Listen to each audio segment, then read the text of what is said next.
Daniel no so that we na abranche ma bro na mabusia no semisoni bio enti ya de chesa meyede na me sabe ko mano tie abranche ma bro na bio ni Ghana ha onko ya onye de o ma me se mitimi de arupe efi rehab center ebe show conference center last 2 years. You plane ticket I'm different rehab center bar your friends a conference okay RTP yeah last year I check ticket I'm feel good I'm quiet such matter. And you know I think that just by the mother mentioned my name last week Saturday. Yes, you know, after that you know I had a vibe with Ohemaa and he expressed it.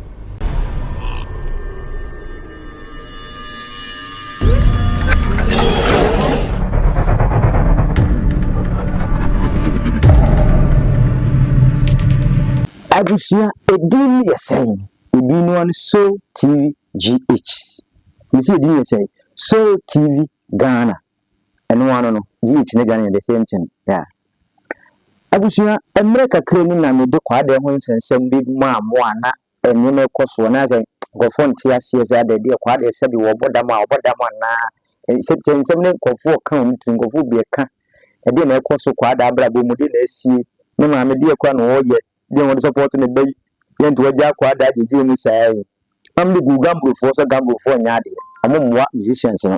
Ni nua ba eye Ohemaa Woyeje. Am say YouTube for interview last time bi. Amom bisa no. Ho asema na ma me kra akwade ma me kan say obi pese oboa kwade a omfamfa eye nua ba Ohemaa Woyeje so. Ma Ohemaa Woyeje so be kasa fine. Na recently ya na asa ti say Ohemaa Woyeje babonte say senior ma me ka ase bibia ni a yemfamfa no so nemwa ni nua be makwade no Enti mama sesesi ano ansisi so bi pese oye ne mmoa wan ne yemfamfa no so ana obi ehun no pese oma wonsa kana number be na nipa ne enfrensi so me pocho so bi pese oye me mmoa na se obi ehunu na opese wo obo mamania me pocho Ohemaa Woyeje wo ho mami Ohemaa Woyeje o bibia ni a mo fancy wo no so me pacho you me pacho you ye dase se wo jembre na oni ye kasa ye nyame inshallah kwade manager ne boss manager ye de fama sebinani anya ho ani anya saade no kwa because say basa na za kwesi ya jine free nsem because o he wa bre no kwade so mpa yemi aba so Ohemaa Woyeje so mpese woni hamantembe basa ntino wa withdraw eno no ngasa ba yuti so be kasa se ono de ontumi handle sa issue ni bio because on person woni obi abenya problem with industry ni because ohemu ya Haman and right personal nka bibia ma me no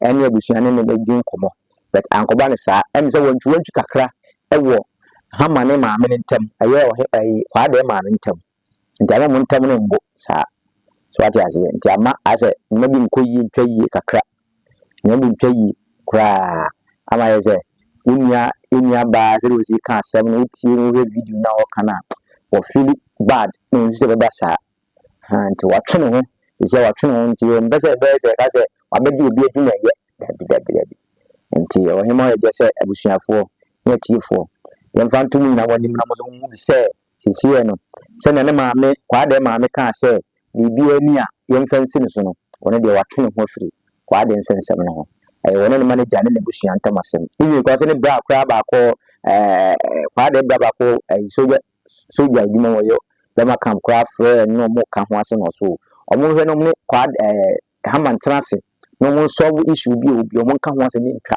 se ne be ya emfa wotin waka obi ama because akobasa na ya bi ho ko kwade ne se bibi ya de ye timi tu di power abraboni ta sia enche so abodam na mo hwɛ na ye nso wo ye mo enua na ho to no do ka sa che ne bra no ne maame no nti sisi ya no Ohemaa Woyeje se aye Okomfour Kwadee se obi de tua sika dia support wa ma na we ma sika na o si o jiska donation je wo jai onye bio because the manager ho ye Haman one ma bibi any or someคนtaking charge obasa na kwese wasi bibi echi ju bi adwuma aye nso enya ne sa obi eni wa de chem nsem nti mama nko buti sister Ohemaa Woyeje na no asem kakra o kan mbra.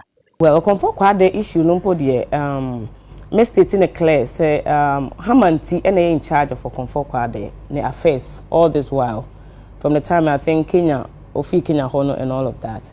But Hama is very fine, and I have a connection beyond and Kuta Hudi all the time is about Okomfour Kwadee. Basically, it is a be as a Kwadee samba viral. Now I quickly check on him. Hey, what is happening? Kwadee, maybe our chairman said this and that. That's what's happening. And the mother to somebody introduced the mother to me to the mother from abroad, and then since then Yakasa most of the time. Until no, the woman, I remember last year when Kwadee issue no sa eba viral bin time or call north. Apparently ansa no be call north no. Hama etre say edu baby na ansa na Kwadee papa e be free mu no. Papa na ka say on fa Kwadee mra no so nye 1 or 2 bi. Emfa nhwe ne tebia no. But enumu na papa no e free mu. Until now I say the guy was not under a care. So, you know, Kwadee beba viral bia na ya na there is no care. Because obviously I've said that there are so many people about them ukrum. But kakra bi na enhye shirt nti ehun say we about them. But we say who fine na say wona ma obi ntimi me kan che say nti no say even so bi was our issue no with regards to mental situation. It depends on the home and who is taking care of the person. Some people are kept like that at home. Ebia you be worry am no kra or be so your ba ebinom timi wo ni ade se care wo ho a. Nti Kwadee issue no say na very difficult one when there is a care.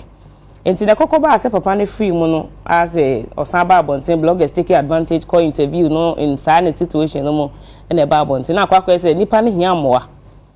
Until recently a Saba Bonten Sano. People were calling me. I remember Shamodi, Saliman, like some people were calling. And I mean musical president Besa Simon Sekasaye or my many Binos Council so Edin Kutahon. And the people were all like, Charlie, let's do something to help Kwadee. Not because Kwadee, Hamanti or Kwadee's mother has come out to appeal for a financial support for Kwadee and care. But these were genuine people. They saw that the way the state or Muhu Kwadee no, a demand they say, ye be de boano. Until last week, I'm on Kwadee ma mekasa ye na obo midino. I think that it didn't sit properly with Hamanti, and because of that, no, Hama.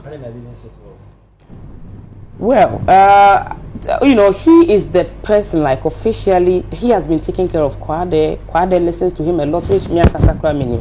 And the song we did with Kwadee, no, Hama na ni initiative Kwadee raise say Ohemaa Matisa why track. Can we do something? And then Hama na. So we vibe together like we're very good. And you know, I think that just by the mother mentioned my name last week Saturday. Yes, you know, after that, you know, I had a vibe with Ohemaa, and he expressed it. That now the mother says if anybody has an information and that about Kwadee, they should contact Ohemaa Woyeje. And I am not ready to take anybody's position. Like, you know, I quickly Yeah, quickly.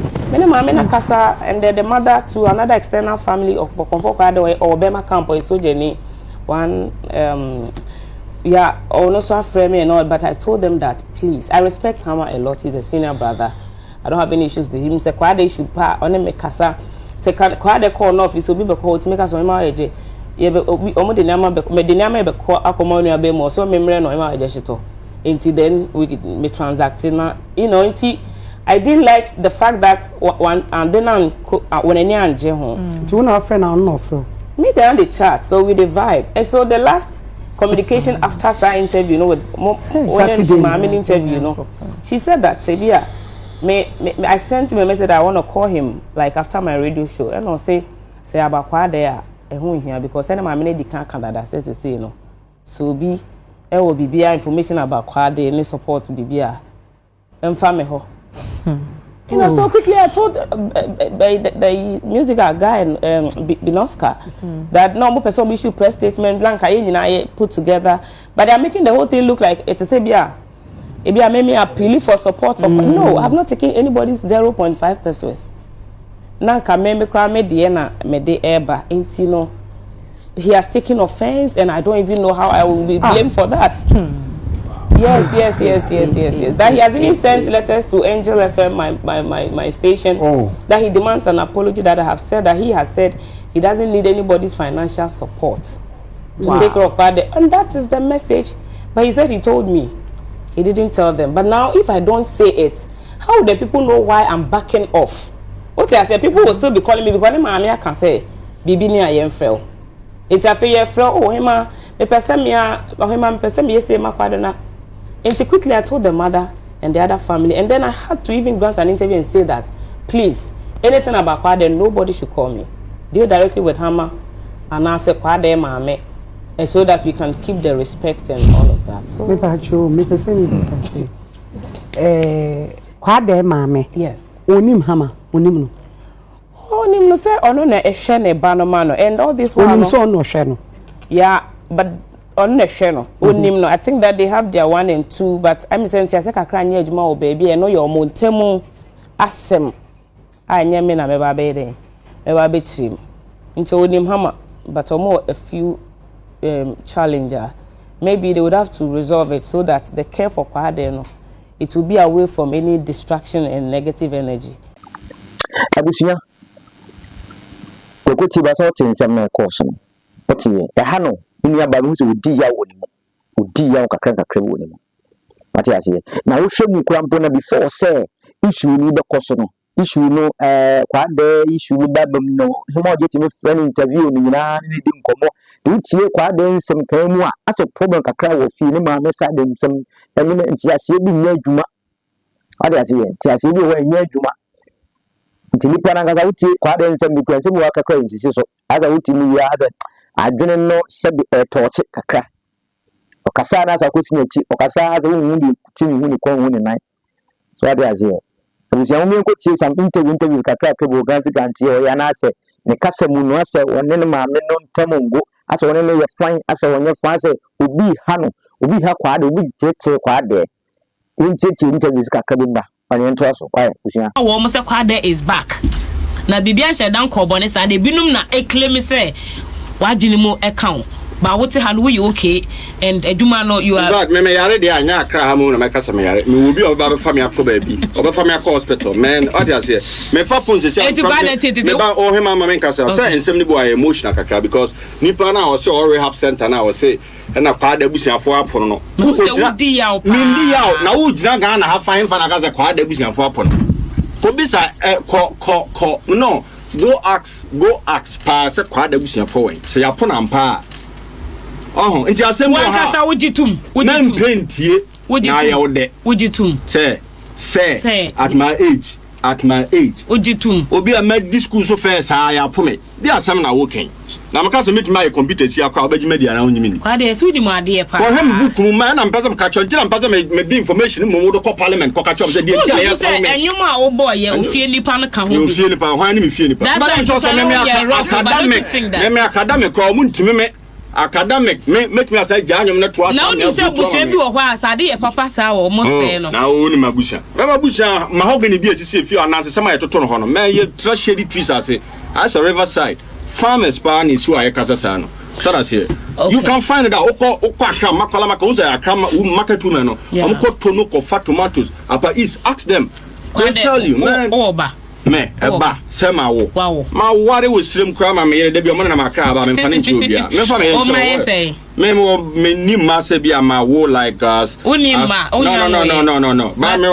but say o pape na de na wo me pape ya ma ware ma me mbeza mcho say at my age no me tradition me tradition me no ma me an chew ase ansa wo wate ase me chew ase na ye de e na me te ase ha man chew ase na ka so te ase I know boss ya man mbeza mcho say me misakra na ho ye pema to ho ma me na onyini a saka sa na tie say me so alam cho say who are be for upper east no you will find out because esirem no ya ware ma o ma me no be ware ama o samwe bi enya say wode ne be hye wo ye de obi fefe bi esiesie na ma na wo wakoye adwuma na onyini ade o kai ga we ebetia ma ne na bo ampe asakora ye bibia bi na ka girl we so akotena ho or pochi akwan girl ana ne mfanse bia bottom na musa no. That's the way I was brought up. Uni Michaelis and Ire no.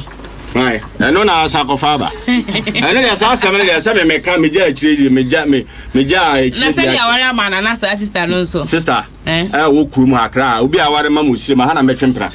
Ya mare ya ware ma muslim. Me bi just ya ware ma muslim a wo betwempra ba akra betwempra. So betimi atwempna say bi no mo ya sa. Anya wo encourage say nka ya ware ma me ntwempra na me ma ware ni encourage but e bi no musu ene no.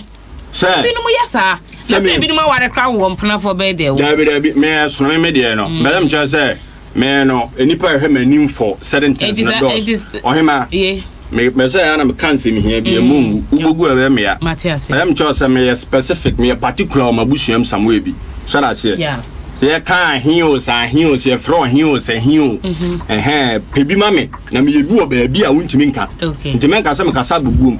So he aye kan. Enyum na de me de mo ba kan say sirem ho he na mfa ba pon kan ho say yi a. Okay, who the new songs aba? No, let me be real with myself, man. I know. Right? Crocodile pond. Bi ani Ghana ha. On koya onye dey. Oh my me me de arupe if rehab center I be show conference center last 2 years you plane ticket am different rehab center bar your friends conference okay RTP yeah last year I check ticket am ma feel good am koya search me rehab center kra na life I said that me wa me disasam na to ho ansana ensensami eba mumu a wo chro to ho ofie ni pa me last day one antia na so nkoyi so te ya che yeah. But I'm surprised still I know which me to sanyu. Yeah. Because me name artist be an anu ko jina stage so a. Ni re fi ni lyrics ni nyina. Oh yes. Enti senkrofo ka se wa bodam. Na still. So no mu hu ni yi. Afi na ase me mo mani ada wo se obu ha na opo ahuru asem bi obi abetimi de ato so samwe bi nti. Forget your damn dear so unim what I can do. Unim what I can do. Kabon what I can do no cry so the damn nebia. Forget about it. What you can do, the dam. Then what I can do so I damn because now what I can do, no my what I can do no dada. But me say about we say tiwe answer question am a question. Celebrate our questions no. I say at the danyum no so that tiwe na Asantehene bro. Na mabusia no semisoni bio entia de chesa meyede na mensabe ko mano tie Asantehene bro na bread wa bread sabe talim you could say yes ba asese what's about ya bre kwa ni asamba sada dana ni abanase ejati dom abotrenko So that's it. There are situations be say one I wo na even in the rehab center no. You know wo na no. So that's it. One way or the other no. Your parents ba ho be dey. Fine. Great. It me for 14 years me obi de me akọ psychiatric na say ya cheme ba force de me kọ ha. Ne fan say in fact kwa de me nka say me nko yo makwa ba. Why na be sra me ho. So that's it. Obi amesram. So that means say na problems na a bit like your family or tia say. O mama amesra. Me mama the TV so na baba be kana adwen say ne ba na oyi say no. Ono wo the internet fi na no ginidi. Ba me kwa me bo onyu mama ma ba TV so me ba internet so me gi sadin. So that's it. Ba yem say. You talking about your mother? My mother say there is another father. So that's it because the two things you're talking about. There ain't only one. There ain't only one parent. Unless I was a single parent. And the other one say if you're talking about obisa me and ipenimia. Add the other side of it. What? They got to be a father. And where does he stay? Or to him, by or hospital or whatever now. Your career report now. My medicine a banniere. My mena san a doctor no. My mena ne person or chest and a banny tina any ya. Ne hands was any ya doctor for bonne half fire any say. Said about your no one about one no worker. Me boy. But quite about no be until like me mammy wasem.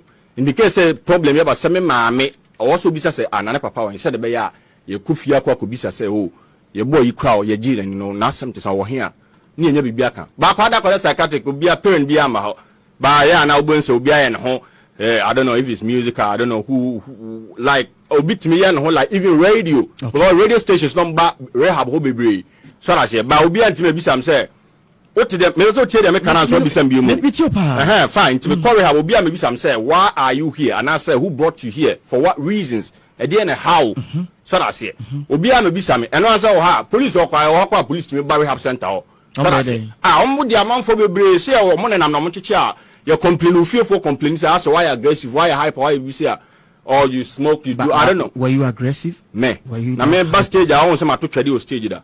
Want some to me sambu bu stage da. Me mo be a pejan and salmon and ya as ma to trade. I didn't do anything. But the me yeah say. Yes. The me yeah say as important as it is no. One or two family issues. Into la kasa na kwa de kasa no. Kasa na kwa nipa na o de me ko no. Oka no. Enye twi. So at ase. Nipa na o de me nto ko complain bi asa ne ba because o te kasa na Ebema ubia feel say oh Kwadee maame so that say no me person get to your be level because interview me free am say ko be fufu can the same thing no me had ye ne hia me nti wo ma me kan si so that say nti ono no etimi present no ho say asumasi me ba we oko police station me ba we why say o problem why say me ho Kwadee de emfa say even yenim na busham asem kwa emfa say o active kakra or you be a like emfa say I don't know how to put it as an artist no state performance no utumi say or you be or ojina ho aso Tutu na in one way or the other no into ono utumi convince obi aso office bibi ha me ene ama me kwan a me toto me na keka me nsan e bi onu za me so obi a o tie de me ka no na the more a wo tie de me ka na eyem se otemase no ene ma me so mani gi the more wo stage no so enti na me so me ba na eyem se me mre ye no Mission made na so an enya se makoji obi firi baabi because me minim de enkofo je de beto nwom so na se enti me ba na ye wo se me mbre ya ka hu se de amanfo de nwom na ye no mintimi nya de enya ho nko enti wo ba na untimi nya bia ene wo call farm so a wo kokoko she wees na ba ye no na chese no so yeah farm na me unu mafu a me metimi ado me farms man I got farm tomato farm unu za kra makola de your market women o call like Baby said na Vrongo, baby the Paga, if you know about Tono. TV3 there's some of your documentaries, baby, so you know about those places. Yeah, until like market women ko ko ede ekoto tomatoes cargo no ma dia back no ma be ede no ma ton o ina minfo ho ye will be the via Tono into me will be bia me ye apart from nyom, but let's take it says cool and in nyoma be you know like biography introduction. I got to introduce my way in a way bia myself in a way me say in a way so on the way am dey me say myself in a way bia I got to introduce myself in a way bia ebe ma opekra na obeka ho asema we dey obeba be pe in the later days Kwadee transoni so okay and you man kasa music is spirit anamebwa no then also coming from that aspect of it so what I say the fact say a musician me hu say your poems near can but the more now as a woman near the more no nipa pe wasem nipa pe wasem bebre near so okay yes so bebre near the ko bia you understand and I hear you sure yeah me too pa nti yes so e do ko ba bi ye do ko wo ba nyina no wo ba explain no ho sen because what can asem na you obi do na wo ka asem no wa asem fofo a obesa aka ene sen abusia obi kan yase esempa o esempa mo nyina esempa atifo yahu samuti bio aye hosem obi e Kwadee abonyu pedru bebi watu mu madru pa ni hwene etoto no eya ahomti o tiesre abusia no monne hamantena se na monye hyehye na onipa bi ka so wo boa wo de hye monne mo wa ko wa amedisi wo ne amakora ko ntoko wa de wi ho krampo no wa wonti mu aba antia no mo so mo yi monne amedisi wo na ma wo boda wo se kwa ntade na munya hama no antiki nta no hwa brante no bi anye di so we no obeye aduma obeto no man to no because the talent no because the talent no why ma me no yesre we wo me jano ja baba brante no na onhwe no enhwe Kwadee no wonton na fi obeto no onhwe wonton no because untimi nko bi eche brenche wona wo baba akora ndi babi se wanyine wonhwe bio da kuma sa so impesa obeto no mu dia me mente wase because you wato ni mu afitini nkwa ma bidum na bia wodri ti de na posa onkoye se mo nko so concrete na ana nko so adwuma ma me ti ja branch life man na Kwadee na ngasa wo ni wonto na wonto no because bia ni wo konfa so bas aso de dwuma de wodi bedi yo e bi ono so ni ntu mu ano no so ati ase ni ntu mu no ndi se se wonti chinchira twa wa wonti so mo honto no so a obefia no wasai de na be ye oh me nti mesrɛ Kwadee maame mesrɛ Jan ma Dave why hama no hwɛ no na ne ho ntɔ no ye ba nyina why atiefo yɛde mbesi ase na monko so am subscribe channel no so TV GH mon subscribe channel sisi ya obi a subscribe sisi ya na like video na o hwe like na comment kyerɛ wadwene na share ma afoforo so won hwe bi na won tie bi ekɔ so abrabɔ ni. So thank you for watching the video. Thank you for subscribing to my channel. And thank you to those who are about to subscribe to the channel. Please subscribe to the channel and share and like the videos that I give you.